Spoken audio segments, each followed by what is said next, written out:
আজকের ভিডিওতে আমি আপনাদের সাথে আলোচনা করব বেটামেসন ক্রিমটি সম্পর্কে। অ্যালার্জি, ফুসকুড়ি, জ্বালাপোড়া, ইনফেকশন, রাসায়নিক পদার্থ ইত্যাদির কারণে চোখের জ্বলন্ত উপসর্গ থেকে মুক্তি পেতে ব্যবহৃত হয়।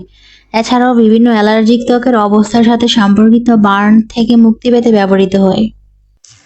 ক্রিমটির প্রস্তুতকারক হচ্ছে স্কয়ার ফার্মাসিউটিক্যালস লিমিটেড এবং প্রাইস হচ্ছে 48 টাকা। রিজনেবল প্রাইসের মধ্যে এটি একটি ভালো ক্রিম।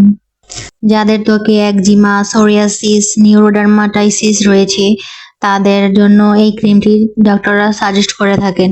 ক্রিমটির ব্যবহার বিধি হচ্ছে আক্রান্ত স্থানে সম্পূর্ণরূপে প্রতিদিন একবার হতে 2 বার ব্যবহার করতে হবে। যেসব রোগীরা দীর্ঘদিন যাবৎ সোরিয়াসিসে আক্রান্ত এবং যাদের ইতিমধ্যে ভিটামিথাসন, ডাইপ্রোপিওনেট ক্রিম এবং অয়েন্টমেন্ট ব্যবহারের অবস্থার উন্নতি হয়েছে, যেমন শতকরা 80% উন্নতি হয়েছে, তারা যেন আবার সোরিয়াসিসে আক্রান্ত না হয় সেজন্য পুনরায় পরপর 3 বার প্রয়োগ করতে হবে।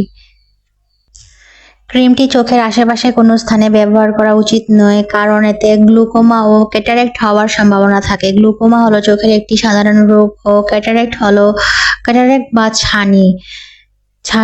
চোখের ছানি হচ্ছে চোখে ঝাপসা দেখা।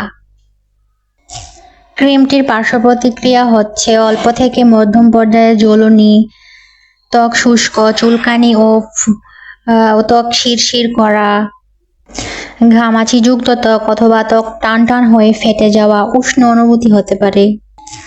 আপনার ত্বকের সমস্যার জন্য ডাক্তাররা যদি আপনাকে এই ক্রিমটি ব্যবহার করার জন্য সাজেস্ট করে থাকে তবেই ক্রিমটি ব্যবহার করবেন, এছাড়া ক্রিমটি ব্যবহার করবেন না। কারণ ডাক্তাররা আপনার ত্বক দেখে ত্বকের ধরন বুঝে আপনার ত্বকের জন্য উপযুক্ত ক্রিমটি সাজেস্ট করবে। আশা করছি এই ভিডিওটি আপনাদের জন্য উপকারী হয়েছে। যদি আপনাদের এই ক্রিমটি ব্যবহার করার অভিজ্ঞতা থাকে তবে কমেন্ট সেকশনে শেয়ার করতে ভুলবেন না। আপনাদের মতামত এবং প্রশ্ন আমাদের কাছে খুবই মূল্যবান।